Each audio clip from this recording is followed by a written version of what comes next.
Bharatiya Janata party తరపున is Sadan 38 division నుంచి జంగం Swetha Reddy nomination దాఖలు చేశారు। ఈ సందర్భంగా మాట్లాడుతూ నేను పార్టీకి సేవ చేశానని, సేవలకు గుర్తింపుగా బీజేపీకి తనకు టికెట్ కేటాయించిందని పేర్కొన్నారు। కాలనీ ప్రజలలో ఒకరిగా ఉన్న తనను గెలిపిస్తే నిరంతరం ప్రజలకు అందుబాటులో ఉంటానని పేర్కొన్నారు। భారీ బైక్ ర్యాలీతో సింగరేణి నుంచి మున్సిపల్ కార్యాలయానికి వెళ్లి నామినేషన్ దాఖలు చేశారు।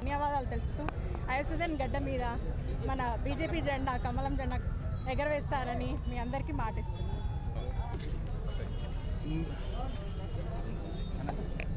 నేను జంగం మధుకర్ రెడ్డి, ఐఎస్ఎన్ డివిజన్ భారతీయ జనతా పార్టీ లీడర్ని, సీనియర్ నాయకుడిని। ఇవాళ జంగం శ్వేత గారు బీజేపీ తరఫున ఐఎస్ఎన్ డివిజన్లో నామినేషన్ ఇస్తున్నారు। నామినేషన్కి మేము బయలుదేరుతున్నాము। ఎంతో ఉత్సాహంగా ఉంది। మన Bharatiya Janata party young youth కార్యకర్తలతో మేము బయలుదేరుతున్నాము।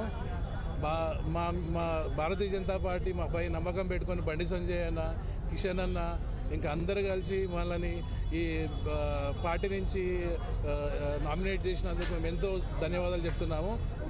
వాళ్ళకు అనుకూలంగా మేము ఐఎస్ఎన్ డివిజన్లో ఈసారి జెండా ఎగరేస్తాం। ప్రధాన పోటీ ఏ పార్టీతో ఉండబోతుంది? మాకు ఎవరితో లేదు, మాకు ప్రజలే మాయంబడి ఉన్నారు। ఎందుకంటే ఐఎస్ఎన్ డివిజన్లో మీరు చూసిన రోజు 5 ఏళ్ళలో ఏమైందనేది, అందుకే పోటీ అనేది ఏమీ లేదు। మాకు ప్రజలే మాయంబడి ఉన్నారు, చూస్తూనే ఉన్నారు కదా మీరు చూస్తూనే ఉన్నారు కదా, మాకు అదే ఆశీర్వాదం అనుకుంటున్నాను। కేటీఆర్ దత్తత తీసుకున్న డివిజన్ ఇది, మీకు తెలియదు ఏంది దత్తత తీసుకున్నది ఒకటి తెలుసా? 1000 రూపాయల నోట్లు ఎందుకు బ్యాన్ చేసిండు తెలుసా నరేంద్ర మోడీ గారు? 500 రూపాయల నోటు, 1000 రూపాయల నోటు, గుంతలు ఎన్ని ఉన్నాయో అన్ని నోట్లు ఇస్తా అని చెప్పిండు। హైదరాబాద్ చుట్టూ మొత్తం గుంతలే ఉన్నాయి మొత్తం, అందుకే నోట్లు లేక మన డిమాండేషన్ వచ్చింది। మీరు చూడండి, ఎక్కడ చూడండి ఐఎస్ఎన్ వార్డ్ డివిజన్ మన దత్తత తీసుకున్నదని చెప్పి ఏమన్నా అయినాయా? ఏమీ కాలేవు। దత్తత తీసుకున్న అంటే ఒక మున్సిపల్ శాఖ మంత్రి దత్తత తీసుకున్నాక ఏ లెవెల్ ఉండాలి? ఇప్పుడు ఎవరన్నా ఒక స్టేట్, ఇప్పుడు అలా ఆయననే గజ్వేల్ దత్తత తీసుకోండి కేసీఆర్ గారు, ఎట్లుంది గజ్వేల్? ఇప్పుడు అదే ఐఎస్ఎన్ దత్తత తీసుకుంటే ఎట్లుండాలి? అన్ని ఫెసిలిటీస్ ఎక్కడ అక్కడ ఉండాలి।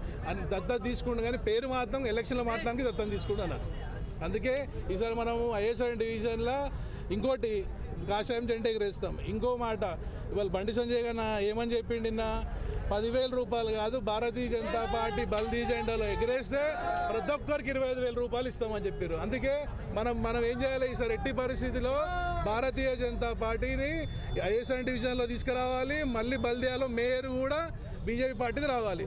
మనకు మెజారిటీ అనేది వస్తుంది, మీరే చూస్తారు।